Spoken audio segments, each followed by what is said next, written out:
بسم اللہ الرحمن الرحیم۔ السلام علیکم دوستو، فرانس کے صدر میکرون نے حضور صلی اللہ علیہ وآلہ وسلم کے گستاخانہ خط کے جو ان کے ایک میگزین چارلی ہیبڈو میں 2015 میں چھاپے گئے تھے، ان کو فرانس میں موجود تمام سرکاری عمارتوں پر آویزاں کرنے کا حکم دیا تھا، اور یہ حکم میکرون نے تب دیا جب ایک 47 سالہ ان کے ہسٹری کے ٹیچر سیموئل پیٹی کو ایک عبداللہ نامی نوجوان نے اس وقت قتل کر دیا جب وہ اس قسم کے خاکے اپنی کلاس میں اپنے اسٹوڈنٹس کو دکھا رہا تھا۔ یعنی دکھا نہیں رہا تھا بلکہ دکھا کر وہ یہ توہین کر رہا تھا۔ اس نوجوان عبداللہ کو پتہ چلا تو وہ اس سکول کے سامنے آیا، اس کی پہچان کی، اور جب یہ گھر واپس جا رہا تھا تو ایک محلے کی گلی میں جا کر اس نے اس کو جہنم واصل کیا، اور اس دوران وہ اللہ اکبر کے نعرے بھی لگاتا رہا۔ اور فرانس کی پولیس نے دہشت گردی کی اعلیٰ ترین مثال قائم کرتے ہوئے اس نوجوان کو زندہ گرفتار کرنے کے بجائے جان بوجھ کر موقع پر ہی شہید کر دیا۔ اب سوال یہ پیدا ہوتا ہے کہ فرانس کی پولیس نے آخر اس نوجوان کو زندہ گرفتار کیوں نہ کیا؟ دوسرا، فرانس جن کا ایک بندے کا سر کٹا ہے تو وہ پوری دنیا میں کوہرام مچائے بیٹھے ہیں۔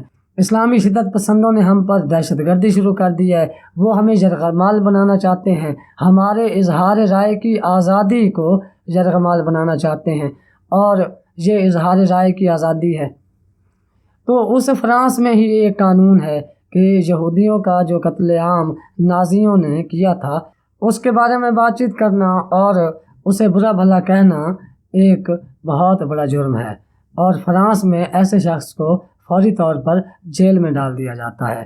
اب سوال یہ پیدا ہوتا ہے کہ کیا یہودیوں کے خلاف بات کرنے پر تو آپ سزا دینے کو تیار ہیں، آپ کے پرچم کی بے حرمتی اگر کوئی کرتا ہے تو اس کو بھی آپ سزا دینے کو تیار ہیں، لیکن مسلمانوں کا نبی، آخری نبی حضرت محمد رسول اللہ، جس نے پوری کائنات کو امن کا درس دیا، جس نے پوری کائنات میں امن تحفظ قائم کیا، اس کی توہین پر کوئی جرم نہیں ہے۔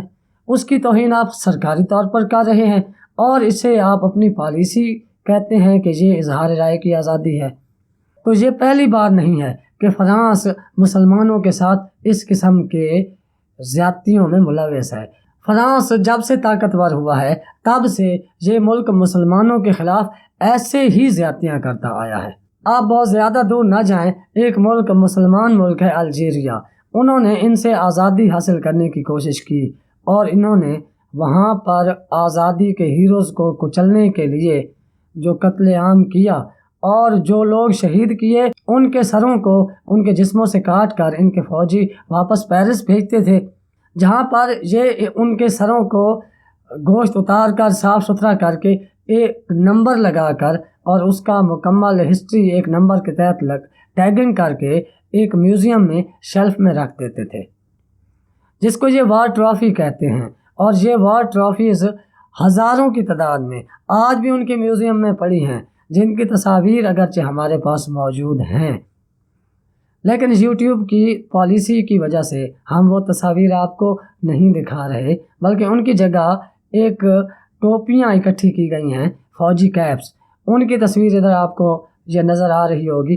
وہ آپ کو دکھا رہے ہیں کہ فرانس کی فوج کس قسم کے انسانی جرائم میں ملوث رہی ہے۔ اس ملک اسلام کے خلاف، انسانیت کے خلاف سنگین جرائم کے مقدمات بننے چاہیے تھے، مگر دنیا کیونکہ انصاف نہیں کرتی، مسلمانوں کی دل آزاری، مسلمانوں پر تنقید ہی دنیا یہ سمجھتی ہے کہ یہ آزادی اظہار رائے ہے، ورنہ کسی اور ملک یا کسی اور مذہب کے خلاف اگر زبان کھولی جائے تو اسے اظہار رائے کی آزادی نہیں سمجھا جاتا، اسے جرم کہا جاتا ہے۔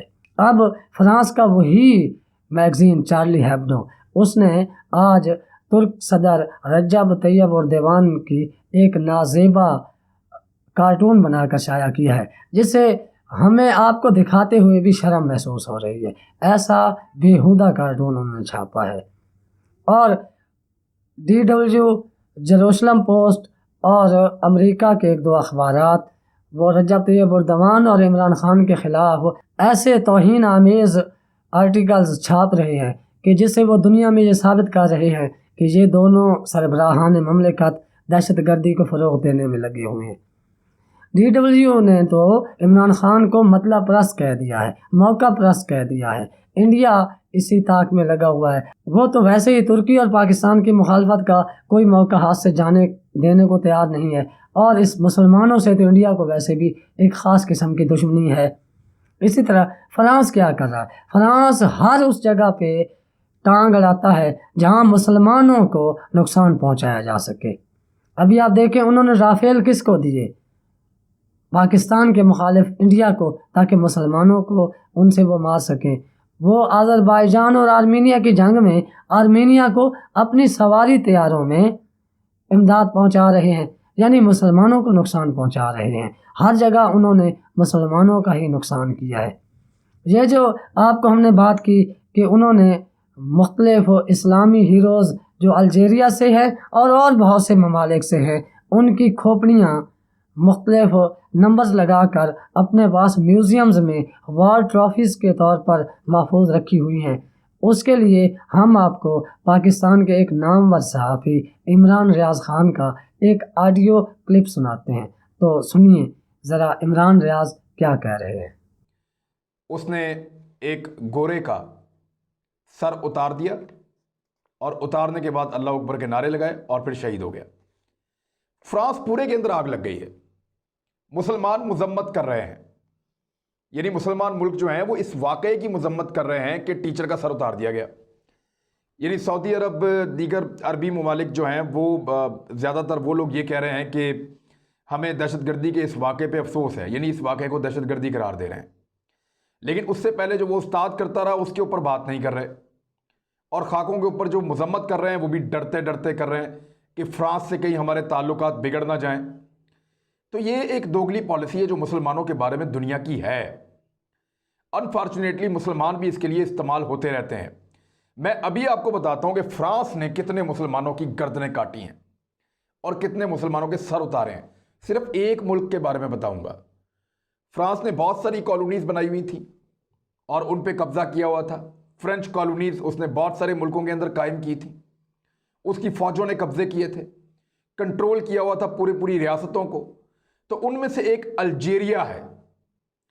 الجیریا جو ہے وہ مسلمان ملک ہے اور یہ نارتھ افریقن ملک ہے، نارتھ افریقن مسلمان ملک ہے۔ یہاں پہ الجیرین درہم جو ہے وہ چلتا ہے، دینار، اور یہاں پہ عربی بھی بولی اور سمجھی جاتی ہے بہت بڑے پیمانے پہ۔ یہ جو الجیریا ہے اس کے اندر جو خون بہایا فرانس نے، اس پہ قبضہ کیا اور اس میں لوگوں کو قتل کیا، قتل عام کیا۔ وہ لوگ اپنی آزادی کے لیے کھڑے ہوئے اور پھر ان کے ساتھ کیا کیا میں آپ کو بتاتا ہوں۔ اور اب فرانس کیا کر رہا ہے، جو ان کی انسانی حقوق کی تنظیمیں جن کے پیٹ میں لبرلز کے مروڑ اٹھتا ہے، ذرا میں ان کو فرانس کا چہرہ دکھاتا ہوں، اس کے اوپر بھی بات کریں۔ 99% جناب آج مسلمان ہیں اس ملک کے اندر، اور وہ گزشتہ کئی سالوں سے وہ سر مانگ رہے ہیں جو فرانس کے میوزیم میں رکھے ہوئے ہیں۔ پیرس کے میوزیم میں بہت سارے ایسے سر کاٹ کے رکھے ہوئے ہیں، ان کی کھوپڑیاں سجا کے رکھی ہوئی ہیں جو مسلمانوں کی ہیں۔ ذرا تھوڑا آپ تاریخ میں چلے جائیں۔ 5 جولائی 1830 کو الجیریا کو فتح کر لیا تھا فرانس نے، اور وہاں کی ساری آبادی پہ قبضہ کر لیا تھا، سارے وسائل پہ قبضہ کر لیا تھا اور اس کو اپنی کالونی بنا لیا تھا، اور لوگ مزاحمت کرتے رہے۔ اور پھر اصل جنگ شروع ہوئی آزادی کی 1954 میں۔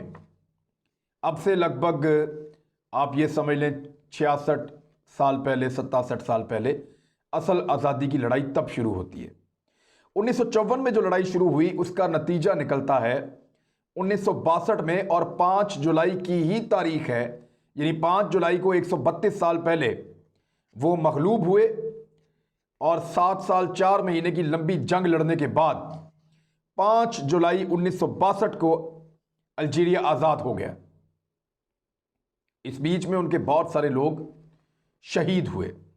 جن مسلمانوں کا قتل عام کیا فرانسیسی فوجیوں نے، ان کی تعداد مختلف اندازوں کے مطابق، ایک ایسٹیمیٹ فرانس کا ہے، ایک اس دور کی کچھ تنظیمیں تھیں ان کا ہے، اور ایک موجودہ جو جدید لوگ اس کو جانتے ہیں جنہوں نے اجتماعی قبروں کے اوپر تحقیق کی ہے، ایک ان کا ایسٹیمیٹ ہے، لیکن تمام ایسٹیمیٹ اور اندازے اور حقائق اگر آپ ملا جلا کر دیکھیں تو لگ بھگ 1 ملین سے زائد مسلمان شہید کیے گئے تھے ان لڑائیوں میں۔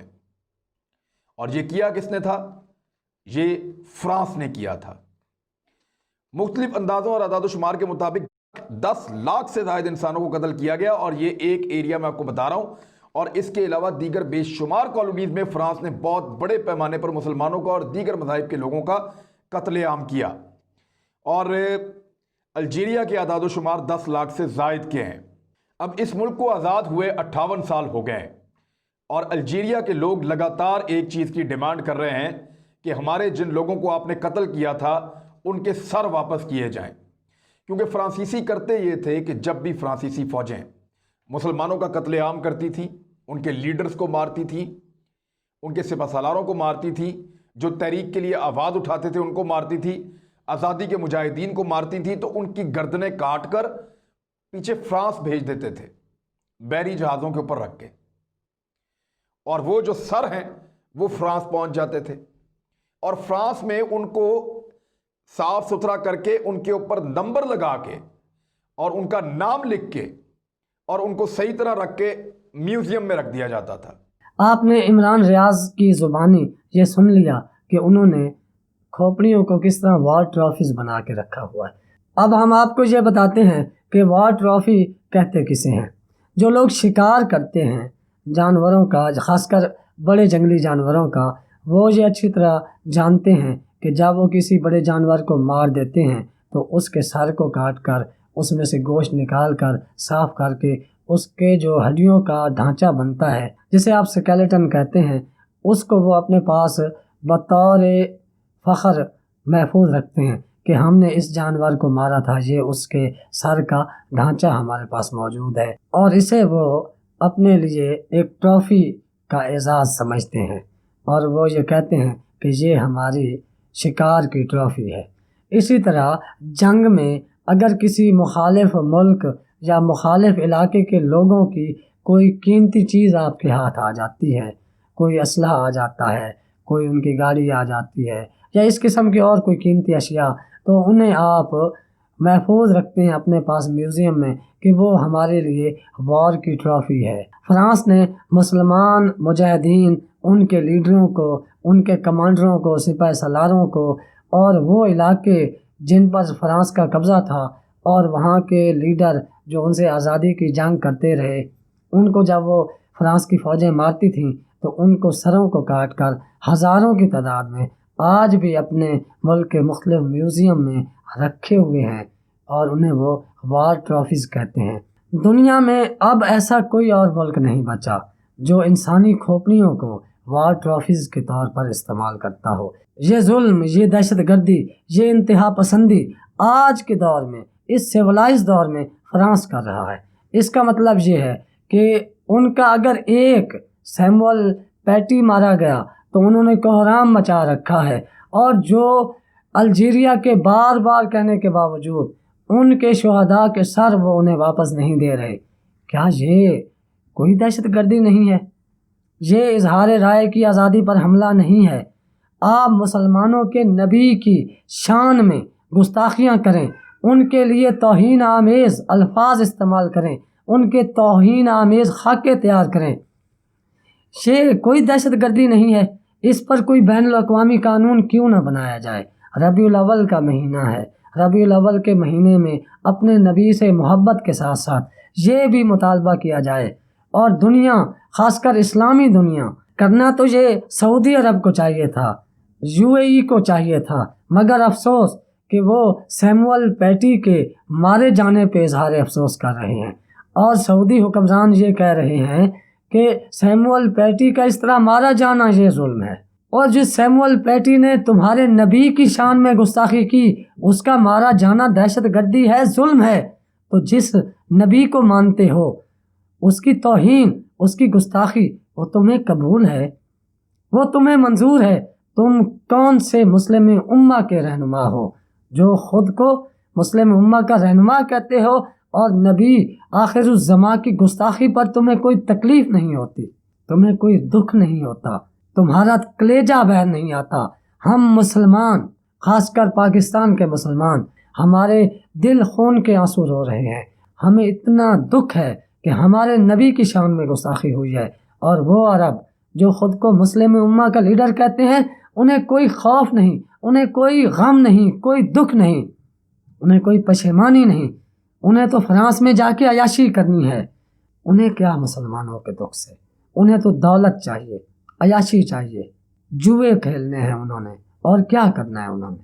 اب مسلم دنیا کے لیے اٹھنے والی صرف ایک ہی آواز باقی بچی ہے، اور وہ ترک صدر رجب طیب اردوان ہے، اور ملیشیا ہے، انڈونیشیا ہے، پاکستان ہے، پاکستان کے وزیر اعظم ہے۔ سعودیہ کا چورن بکنے والا نہیں ہے۔ اب فلسطینیوں کی آواز بھی، کشمیریوں کی آواز بھی، حضور صلی اللہ علیہ وآلہ وسلم کی عظمت اور حرمت کے دفاع کی آواز بھی یہی اٹھائیں گے، عجم اٹھائیں گے انشاءاللہ۔